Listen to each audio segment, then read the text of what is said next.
নিজের মনের ক্ষত নিজেকেই সারাতে হয়। আশেপাশের মানুষরা তো ক্ষত দিতে জানে, সারাতে নয়। কারণ কিছু, কিছু মানুষ আছে আমাদের জীবনে যারা আসে ভালো মুখোশ পরে আসে, কিন্তু খারাপ কিছু তাদের কাছ থেকে আমরা পাই। আবার কিছু, কিছু মানুষ আছে খারাপ মুখোশ পরে আসে কিন্তু ভালো কিছু পাওয়া যায় তাদের কাছ থেকে। যাদের কাছ থেকে কখনো যেটা আশা করবে না বা মানে আশা বা সেরকম কিছু ভাববে না তাদেরকে নিয়ে, কিন্তু তারাই তোমাদেরকে সেরকম কিছু ভাবনা চিন্তা জিনিস তোমাদেরকে দিয়ে যাবে যেটা আজীবন মনে থাকবে। আমার জীবনে কিছু মানুষ আছে যাদের কাছ থেকে আমি কখনো সেরকম কিছু আশা করিনি, কিন্তু তাদের কাছ থেকে এমন এমন কিছু পেয়েছি যেগুলোর কথা বা যে জিনিসগুলো আমি কখনো কাউকে দেখাতে পারবো না। যাই হোক, শুভ সকাল আমার প্রিয় বন্ধুরা, তোমরা সবাই কেমন আছো? আশা করি সবাই খুব ভালো আছো, সুস্থ আছো। আলিপুর জেলার ছোট্ট একটি শহর থেকে আমি মনিকা আমার আরও একটি নতুন ব্লগে তোমাদের সবাইকে স্বাগত জানাই। বড়দেরকে অনেক অনেক প্রণাম, আর ছোটদেরকে অনেকটা ভালোবাসা জানিয়ে নতুন একটি ব্লগ শুরু করছি। তো তোমাদের সবার কাছে অনুরোধ রইল পুরো ব্লগটি জুড়ে আমার পাশে থাকার, আর আজকের ব্লগটি তোমাদের কেমন লেগেছে সেটাও একটু কমেন্ট করে জানিও। তো দেখো, এখন ঘড়িতে বাজে 7:30, আর এই যে সবে ঘুম থেকে উঠেছি। ঘুম থেকে উঠে আগে হলো ঘরের বাসি কাজগুলো করে নিচ্ছিলাম। বাসি কাজের মধ্যে আমার সেরকম কিছুই থাকে না, যেহেতু রাত্রেবেলা করে এঁঠো বাসনগুলো আমি ধুয়ে রাখি সেই কারণে। তো যাই হোক, ঘরটা ঝাড় দিয়ে নিলাম, ঝাড় দিয়ে নিয়ে এখন যাবো স্নানে, তাই একটু গরম জল করে নিলাম। আজকে না সকাল থেকে বেশ ভালোই ঠান্ডা ঠান্ডা লাগছিল, উঠেছি 6টা কততে যেন। তো তখন থেকে আমি ব্লগটা শুরু করিনি, যখন থেকে আর কি কাজে হাত দিয়েছি তখন থেকেই ভাবলাম ব্লগটা শুরু করি। যাই হোক, সকালে স্নান টান সমস্ত কিছু কমপ্লিট। স্নান টান করে এসে এই যে আস্তে নাস্তে দেখি মেয়ে ঘুম থেকে উঠে পড়েছে। তো মেয়েকে ঘুম থেকে উঠানোর পর ব্রাশ টাশ করাচ্ছিলাম এখন। আর আমার বিছানার ব্ল্যাঙ্কেটটা মোটা ব্ল্যাঙ্কেটটা রোদ্রে দিয়ে এসেছি, সেটা তো তোমরা দেখতেই পেরেছো। তো এখন হচ্ছে মেয়েকে সকালের টিফিন খাওয়া দাওয়া করিয়ে দিয়েছি। করিয়ে দেওয়ার পর এখন হচ্ছে এই যে ঘরে এসে বিছানাটা গুছিয়ে নিচ্ছি। কারণ বাসি বিছানা সকালবেলা না গুছালে না একদমই পরে আর সময় হয়ে ওঠে না, তারপর আরও অনেকটা লেট হয়ে যায়।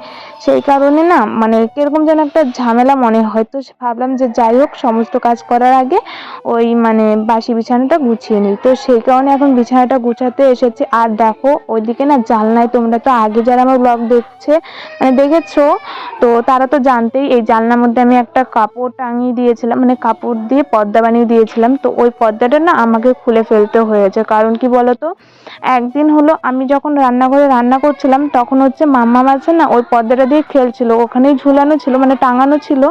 ওটা দিয়ে ঘুরতে ঘুরতে না একটা দুর্ঘটনা ঘটে যাচ্ছিল। তো ভাগ্যিস আমি দেখেছিলাম, তো সেই কারণে আর কি সময়ের মধ্যে সবকিছু ঠিক হয়ে গেছিলো। পর্দাটা দিয়ে ঘুরতে ঘুরতে মামামের গলায় পেঁচে গেছিলো, তো সেই কারণে আর কি পর্দাটা আমি খুলে দিয়েছি। তো দিব এখানে একটা এমনি নর্মাল কেনা পর্দাগুলো এনে লাগাবো, তবে একটু সময় লাগবে, এখন তো আর হবে না, কিন্তু কিছুদিন পর লাগিয়ে দিব। তো যাই হোক, কালকে রাতে মামাম বিছানায় কালকে রাত্রে না, সকালবেলা আমি এসে দেখি মামাম বিছানায় ইস্যু করে দিয়েছিল। তো বিছানায় বেড কভারটা চেঞ্জ করে দিলাম, আর বিছানায় যা যা পাতা ছিল সকালে সেগুলো সব তুলে নিলাম, ওগুলো ধুয়ে দিব। আর এখন না অনেকটা বেলা হয়ে গেছে, এখন যদি না ধুয়ে দিই তাহলে পরে আর শুকোবে না। তো সেই কারণে ভাবছি এখনই ধুয়ে দিব। তো তার আগে বিছানাটা গুছিয়ে যাই, তো বিছানাটা গুছিয়ে গেলে অনেকটা হেল্প হবে, তো সেই কারণেই। তো দেখো এখানে হলো বালিশগুলো একটু চ্যাম্পটা লেগে গেছিলো, তুলোগুলো এক জায়গায় হয়ে গেছিলো, শক্ত শক্ত হয়ে গেছিলো। তো ওগুলো আমি আর কি থাপিয়ে থাপিয়ে ঠিক করে দিচ্ছিলাম। আমি কিন্তু এভাবে প্রতিদিনই বিছানা গুছাই যখন, তো প্রতিদিনই আমি তখনই বালিশগুলো এভাবে থাপিয়ে থাপিয়ে দিই। তোমাদেরকে যে প্রথমে শুরুতেই যে কথাগুলো বললাম, সত্যি কথা, আমি না এমন কোনো মানুষের মায়ায় জড়িয়েছি যে কি বলবো, তাদেরকে আমি কখনোই ভুলতে পারছি না। হ্যাঁ, আমি হয়তো জানি যে ওরা হয়তো আমার জীবনে আর কখনো আসবে না, সেটা আমি জানি, কিন্তু কি বলতো, উঠতে বসতে তাদের কথা আমার খুব মনে পড়ে। যেরকম ভালোটা মনে পড়ে সেরকম খারাপটাও মনে পড়ে। যখন আমার ভালোটা মনে পড়ে তখন আমার নিজেরই খুব কষ্ট হয়, আর যখন খারাপটা মনে পড়ে না তখন আমার মনে হয় কি যে না, ঠিকই আছে, যা হয়েছে খুব ভালোই হয়েছে। কিন্তু কি বলতো, খারাপটা তো মনে পড়বে খুব কম, ভালোটাই তো বেশি মনে পড়ে। আর এমন একটা মায়ায় জড়িয়ে গেছি যে তাদেরকে আমি ভুলতে পারবো না। আমি জানি সেই মানুষগুলো আমার জীবনে আজীবন থাকবে, সেটা ভালো সময় হোক বা খারাপ সময় হোক। আমার আজ হয়তো এই কথাটা শুনে অনেকেই বলবে এখন যে খারাপ সময় তাই হয়তো তোমার মনে পড়ছে, কিন্তু না, আমার ভালো সময় বা খারাপ সময় যখনই হোক না কেন, আমার মনে হয় তারা আমার মনে আজীবন থেকে যাবে। যাই হোক, এগুলো কথা আমি দেখো বলতে চাই না, কিন্তু মনে হয় যে না বললেও নয়। তো এটাই আর কি। সকালবেলা যখন কাজ মানে করছিলাম, সকালবেলা ঘুম থেকে উঠে যখন উঠোনে হাঁটাহাঁটি করছিলাম না, তখন থেকে আর কি তাদের কথা খুব মনে পড়ছিল। তো কিছু করার নেই, এটাই হয়তো আমার কপালে ছিল বা এরকমটাই ছিল হয়তো। সত্যি যত মানে দিন যাচ্ছে, যত বয়সটা আর কি বাড়ছে, তত মনে হচ্ছে মানুষ চিনতে শিখেছি বা মানুষ চিনছি। এমন এমন মানুষ দেখেছি যারা মানে কি বলবো, যে আমি কল্পনাতে তাদেরকে আগে কখনো মানে তাদেরকে নিয়ে কখনো ভাবিনি। আজ এই বয়সে এসে অনেক মানুষ চিনতে শিখেছি, অনেক মানুষ চিনতে শিখেছি, তেমন অনেক কিছু শিখেওছি। যাই হোক, এদিকে দেখো সকালবেলা বিছানাটা গুছিয়ে তো নিয়েছি, গুছিয়ে নেওয়ার পর সঙ্গে সঙ্গে সমস্ত জামা কাপড় ধুয়ে নিয়েছি, ধুয়ে নিয়ে দিদিদের ছাদে মেলে দিয়ে এলাম। ওই দেওয়ালে মামামের জামা কাপড়গুলো দেওয়ালে দিয়েছি, আর যেগুলো খুব মানে তারে না দিলেই নয় সেগুলো তারে দিয়ে এসেছি। এখন আমি ব্ল্যাঙ্কেটটা যেটা রোদে দিয়েছিলাম, এখানে তো রোদ চলে গেছে, তো এটাকে এখন ঘরে নিয়ে বাজ করে রাখবো। আর ওদিকে কিন্তু মেয়ের স্নান টানও সমস্ত কিছু কমপ্লিট করে দিয়েছি। এখন ঘড়িতে প্রায় 12:30 মতো বাজে। সকালে মেয়েকে খাইয়েও দিয়েছি, ভাত খাওয়ানো হয়ে গেছে, স্নানও কমপ্লিট মানে হয়ে গেছে।